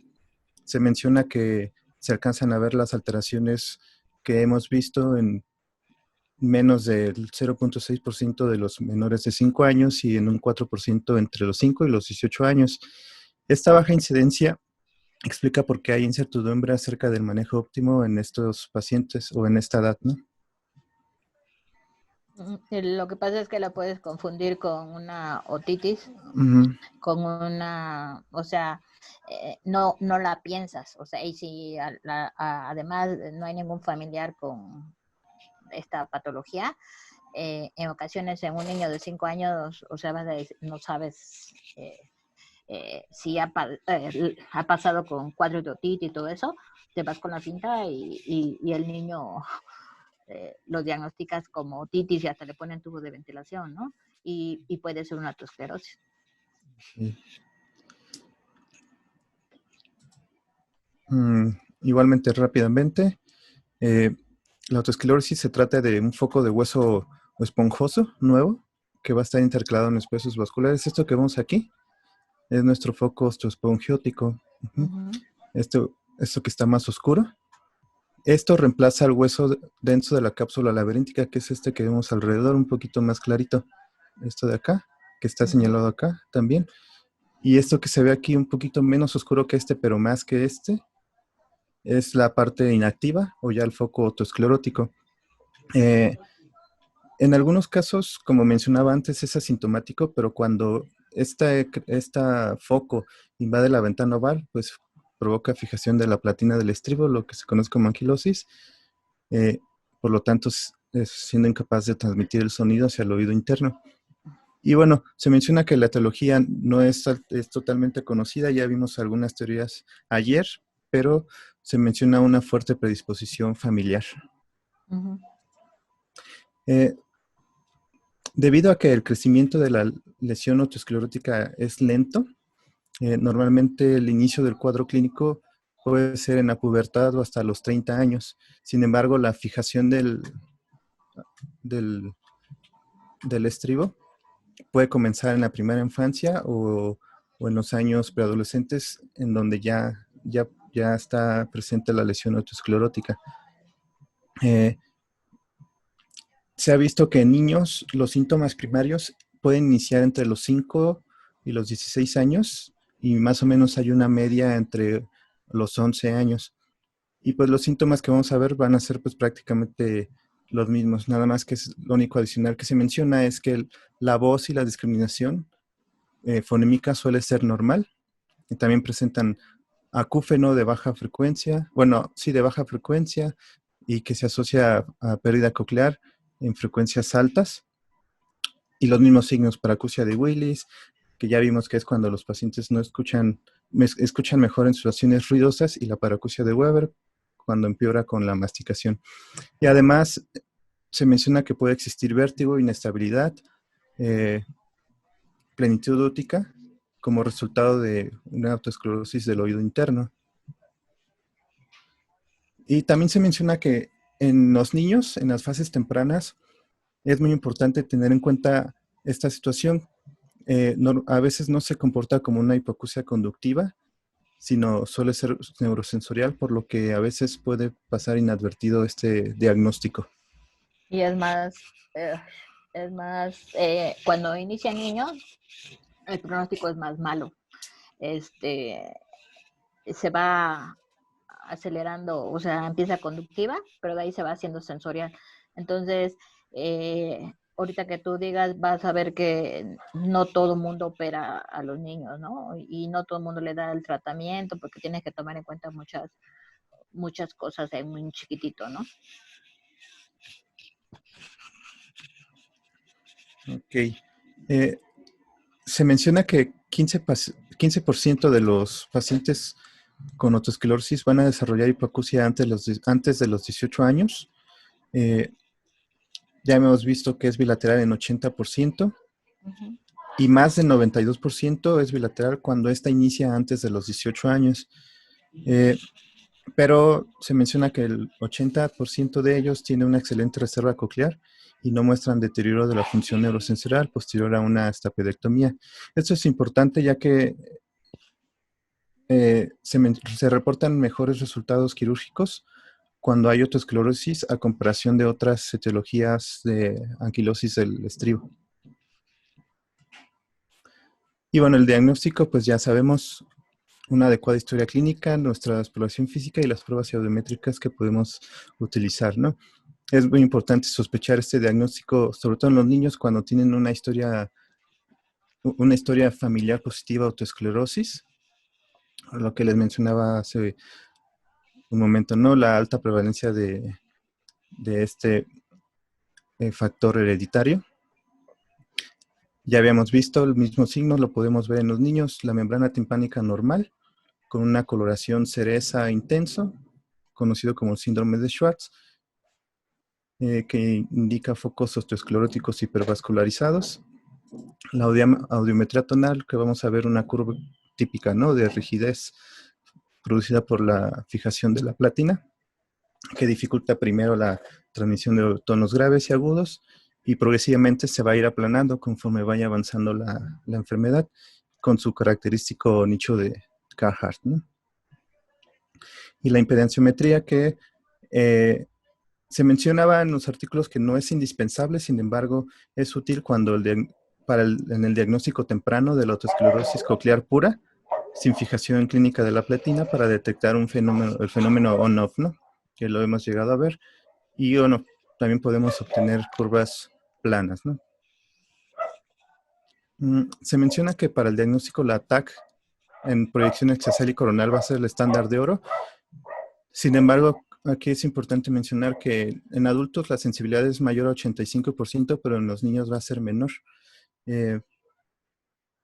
Y eso quiere decir que puede haber muchos falsos negativos, pero estos van a corresponder a pequeñas áreas de atenuación, aunque la apariencia radiográfica es la misma que en los adultos, pero lo importante es que haya ausencia de anormalidades congénitas o adquiridas en la cadena osicular. Entonces aquí, esta imagen es de un niño, de una niña, de un estudio de caso en donde las flechas negras lo que enseñan son los hallazgos que se pueden ver en los niños, ¿no? Que indican focos poco pobremente calcificados en la localización que ya habíamos visto antes, ¿no? La físula antefenestra, que es lo que vemos aquí, ¿no? Esta partecita de aquí. Estas áreas de hipoatenuación. Aún así, aunque haya esta baja sensibilidad para determinar hallazgos en la TAC en los niños, se menciona que es obligatoria, porque para determinar el mejor abordaje quirúrgico, pues ya que va a proporcionar los mejores detalles anatómicos para planificar este enfoque y así evitar eventos intraoperatorios desafortunados, secundarios a variaciones en el curso, por ejemplo, de los vasos, de los nervios, etcétera, ¿no? Y también va a ser útil para detectar comunicaciones o cualquier comunicación potencial entre el oído medio y el espacio subaracnoideo, pues para prevenir posibles complicaciones quirúrgicas, y también sirve para visualizar anomalías en el estribo, ¿no? En general. Y por tanto, con esto pues se pueden eliminar o se elimina el riesgo de complicaciones como fístula perilinfática asociada a otras anormalidades.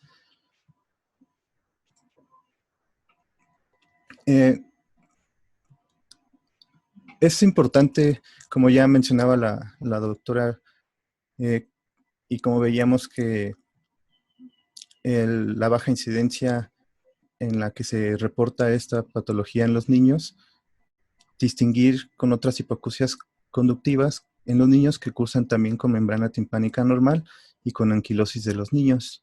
Entonces, es muy importante distinguir ahí, por ejemplo, patologías como timpanoesclerosis de la ventana oval o aplasia menor. Entonces, hay que hacer un estudio exhaustivo que incluya búsqueda de anormalidades cranofaciales, del canal auditivo externo, la membrana timpánica, para eliminar patologías como atresia, otitis media con efusión, timpanoesclerosis, perforación, retracción, colesteatoma. Y aquí las malformaciones congénitas con anquilosis del estribo, también es muy importante diferenciar, o disyunciones de cadena, ¿no? Aquí cómo vamos a diferenciar, por ejemplo, una fijación congénita con una autoesclerosis. Pues se menciona que la fijación estapidial congénita en general cursa con una pérdida auditiva que no es progresiva. Puede reconocer a una edad más temprana, desde los 3 años, y se van a evidenciar anormalidades de la cadena osicular en un 25% de los pacientes, además de anormalidades en el nervio facial. Y en cambio, la autoesclerosis juvenil es una pérdida progresiva. Se menciona que raramente se observa antes de los 9 años y, muy importante, antecedentes heredofamiliares positivos de autoesclerosis. En cuanto al tratamiento, hay pocos datos publicados sobre hallazgos de autoesclerosis y su utilidad para establecer un diagnóstico previo a una cirugía en esta edad, asimismo de estudios realizados en niños con cirugía. Sin embargo, en varios de los estudios, algunos de los criterios que utilizan para someter a los niños a cirugía es que tuvieran datos de fijación del estribo y se visualizaran focos autoescleróticos en ausencia de otras anormalidades del oído externo medio, así como anormalidades cranofaciales. También mencionaban la importancia de una adecuada selección de pacientes, ya que de eso depende la obtención de resultados satisfactorios. ¿Cuál es la expectación que en el resultado que se tiene, cuál es el grado de hipoacusia que tiene por supuesto, la experiencia del cirujano. Se menciona en varios de los estudios que le han hecho que la estapedectomía es capaz de proporcionar un cierre de la brecha aérea ósea hasta 10 o a 10 decibeles del total que tenía, cerrarlo a 10 decibeles, y que los riesgos son mínimos, pero puede haber, por ejemplo, pérdida irreversible de la audición, acúfeno, parálisis facial y vértigo. Y Hay una actualmente... pérdida sensorial de 1 al 3% en estos, cuando llegas a operar estos pequeñitos, o sea, puede quedar con una hipoacusia sensorial, ¿no? Es poquito, o sea, de 1 al 3%, la verdad no es mucho, pero sí puede ser el riesgo. Y también hay veces que dice que operarlos antes de los 18, bueno, entre los 16 y 17 años de edad han visto mejoría, como dices tú, de 10 decibeles, que la verdad, si tiene una pérdida media, híjole, es bien poquito, ¿no? No es mucho. Pero yo, de los pacientes que he tenido con niños con esclerosis, quirúrgicamente nada más tengo uno operado. Todo lo demás se le ha puesto auxiliar auditivo. Okay. El paciente más joven que yo tengo, uno tenía 6 años y el otro tenía 14. El de 14 ya cuando llegó conmigo, ya su pérdida era sensorial, pero él empezó desde los 5 años con pérdida auditiva y según era una otitis, le pusieron tubos de ventilación y bueno, fue un relajo. Cuando llegó acá con nosotros ya la pérdida ya era sensorial. Yo lo llevé con el doctor Amayo para ver pues, si se podía hacer algo en relación a cirugía, pero como el gap era muy chiquito, más o menos era menos de 15 decibeles, dijo él que no, pues no se le podía hacer ya nada quirúrgico. Entonces, más que esperar a ver si se abría la brecha, y lo que hice fue adaptar auxiliar auditivo porque tenía una pérdida media, o sea, ya eran 60 decibeles y ya estaba así como plana y ya cerrado el gap. Yeah. Uh-huh.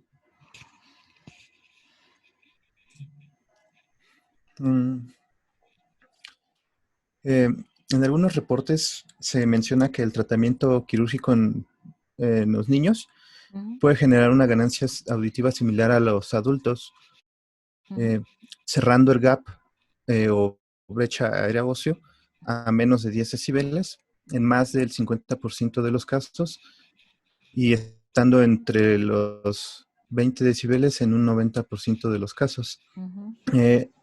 Y se menciona que mínimo la mejoría en el umbral en la percepción del habla se reporta, bueno, más bien en un promedio, en un 13.7 decibeles. Esto tomando como referencia al PTA, ¿no?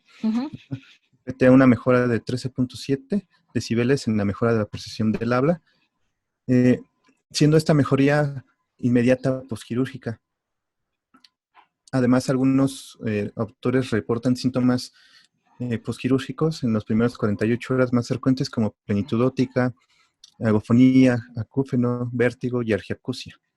Pero como mencionaba usted, se ha mencionado que por la cirugía de 1 a 3% pueden tener una pérdida neurosensorial mayor a 10 decibeles en los pacientes estapedectomizados. Exacto. Y esta tablita pues es una recopilación de algunos estudios que se han hecho en niños estapedectomizados, en donde pues se compara, como pueden ver, el número de casos pues es muy bajito, ¿no? Realmente se han hecho muy pocos estudios, muy pocos pacientes, y la idea era comparar aquí la brecha aérea ósea preoperatoria con la posquirúrgica, ¿no? Entonces, pues en promedio se puede ver que más o menos están alrededor de un 10, es el cierre de la brecha aérea ósea. Más o menos, ¿no? Algunas variaciones.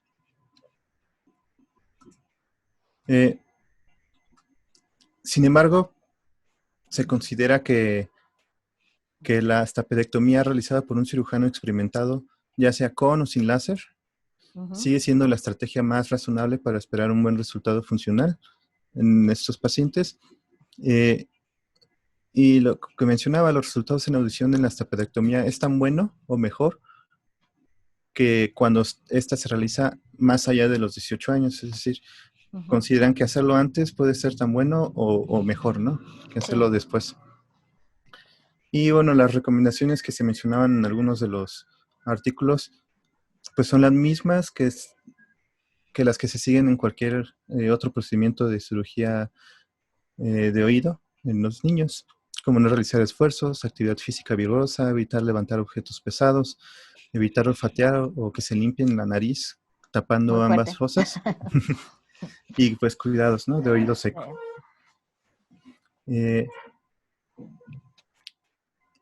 Y bueno, de eso se concluía que la estapedectomía en los niños es efectiva.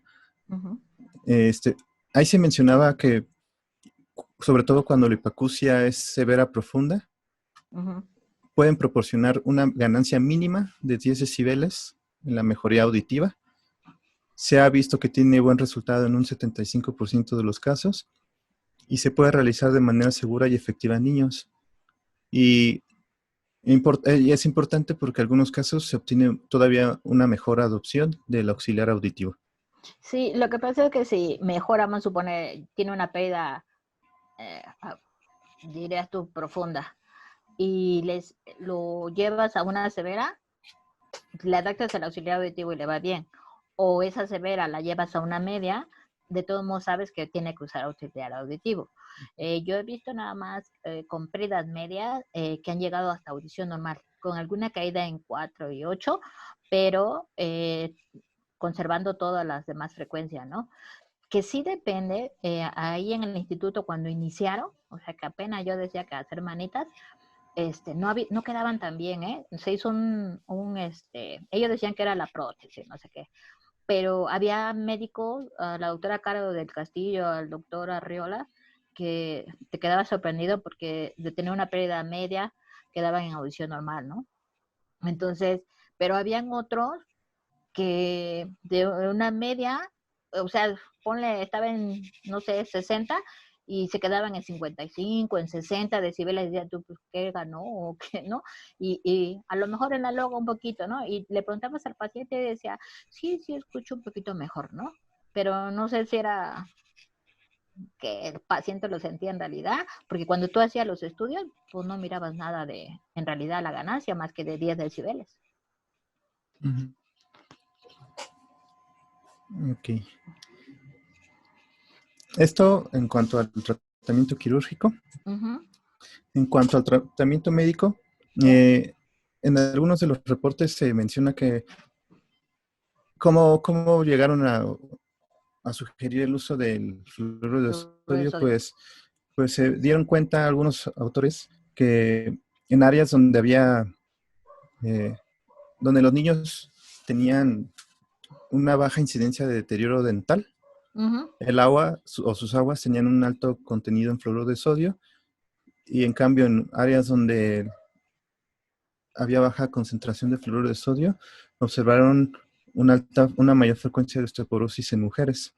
Entonces, de ahí que se ha estudiado y propuesto como una alternativa al tratamiento quirúrgico. El único problema en niños es que lo tienes que ver junto con un endocrinólogo, porque acuérdense que frena, o sea, tienes que mandarle a hacer radiografía de los, para ver el crecimiento, cómo está, si ya no va a seguir creciendo el escuincle o ya terminó de crecer. ¿Por qué? Porque si te frena, pues se va a quedar enano el chamaco, ¿no? En los últimos de los casos.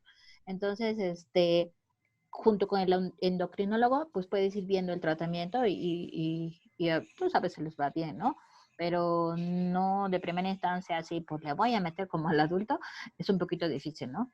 Pero si lo ves acompañado con tu endocrinólogo, pues le van bien. Y aparte, te digo, le toman radiografía de los huesos largos y todo para ver los puntos de osificación y para no dejarlo enano. Ok. Como mencionaba hace rato Jimé, se cree que su efecto primario es restringir la resorción ósea por las células mononucleares, ¿no? Los osteoclastos. Por lo que se ha propuesto para inactivar y ayudar a la madurez de un foco activo de osteosclerosis, ¿no? De modo que la tasa de formación de hueso nuevo se detenga y disminuye. Otras observaciones a partir de estudios histológicos han postulado o se postula que el fluoruro de sodio ralentiza y detiene la progresión del foco osteosclerótico al neutralizar e inactivar las enzimas hidrolíticas y proteolíticas tóxicas para las células ciliadas. Entonces, se ha mostrado que actúa directamente en la tripsina, causante del 75% de las hipoacusias neurosensoriales, por lo tanto, disminuyendo la progresión del deterioro coclear también. Y se ha visto que es más efectivo cuando una hipoacusia neurosensorial es menor de 50 decibeles al momento de iniciar el tratamiento. Y en varios de los estudios hicieron pruebas con diferentes duración de tratamiento, principalmente 2 y 4 años, y se dieron cuenta que no había diferencia entre 2 y 4. Entonces, pues desde 2 años se puede utilizar. Y como ya habíamos visto, pues todo tratamiento tiene reacciones adversas y contraindicaciones, ¿no? De las principales vimos, en este caso, artralgia, fascitis plantar, gastrointestinales como náusea, vómito, gastritis, úlcera péptica, dolor radicular, mielopatía, calcificación ligamentaria, remodelación ósea intensa, así como dolor óseo. Y de las contraindicaciones que vimos, en caso de lesión renal, pues es importante porque aumentan las contracciones tóxicas al disminuir la excreción. Embarazo y lactancia, ya que pasa a la placenta y también a la leche materna, provocando un rápido crecimiento en el feto y el bebé. Y en niños menores de 12 años se debe ajustar la dosis, como mencionaba, de acuerdo con su peso, debido al aumento en la renovación ósea que tiene este grupo de edad por el crecimiento. Pero ya en la adolescencia, bueno, ya cuando termina ese crecimiento, se puede ajustar a dosis para adultos. Se mencionan algunos criterios para el tratamiento médico, que en este caso se menciona que haya una pérdida auditiva de 2 decibeles por año en las frecuencias del habla, o que haya una pérdida auditiva mayor de 5 decibeles en cualquier frecuencia, que exista una hipoacusia neurosensorial progresiva sin explicación desproporcionada a la edad del paciente, sobre todo si hay una historia familiar positiva, que haya evidencia radiológica de una lesión activa en la cápsula óptica, o que presenten vértigo o acúfeno severo en pacientes con otoesclerosis. Y por último, este autor, Kaus, en su trabajo menciona algunas dosis recomendadas para niños. Él ha visto o vio que 2 miligramos al día son suficientes. Esta dosis es lo suficientemente pequeña para no interferir en el desarrollo esquelético de los niños y al mismo tiempo detiene la fijación estapedial. Incluso a veces causa una reversión sorprendente de la hipoacusia neurosensorial, pero esto solamente se ha visto en los niños. O se menciona que solamente en los niños se ha visto. Y también se recomiendan este tratamiento como preventivo en niños cuando presentan nicho de Carhart y patrón on-off en reflejo estapedial. Y bueno, en cuanto a la vigilancia, pues recuerdo a la experiencia de algunos autores que mencionan, pues clínicamente observando la desaparición del signo de Schwartz y bueno, con las pruebas audiométricas y el tags de seguimiento para verificar la detención del crecimiento del foco. Y pues básicamente eso sería todo. Muy bien. ¿Alguna pregunta? ¿Duda o algo?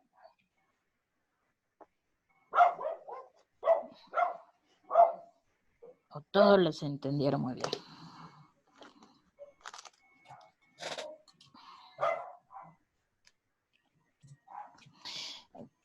Bueno, va a depender, acuérdense, de que si es una pérdida unilateral o si es bilateral y el grado de sordera para que tú adaptes a este niño, ¿no? O sea, si es un niño con una pérdida media ya sensorial, pues lo tienes que adaptar y mandarlo a terapia. O sea, estos niños tienes que ir viendo. Pero si es un niño con una pérdida a lo mejor unilateral, superficial, conductiva, tiene que ser observacional, ¿sí? Entonces aquí va a depender, como todo, del grado de sordera y de la afección de cada pequeño. El usar se ha utilizado por lo mismo que la etiología, acuérdense que dijeron que podía ser inmunológica, hormonal, hereditaria,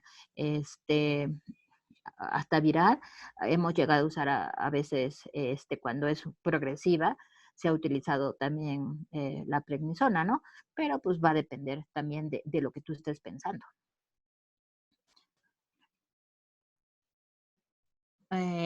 Sí, por lo general, vamos a suponer cuando tú tienes un paciente pequeño y que tú dices, este paciente tiene una esclerosis, pues lo ve tanto el otorrino como nosotros, o sea, va a la par, o sea, ellos, pues tú lo mandas y ellos deciden si es buen candidato para cirugía, no, o sea, te digo yo con mis pacientes, el doctor Amayo, que es al que yo le llevé, él me decía, no, este niño hay que esperarnos o darle tal cosa o ya adáctale el aparato porque está en la escuela y no lo puedes dejar también sin auxiliar, ¿no?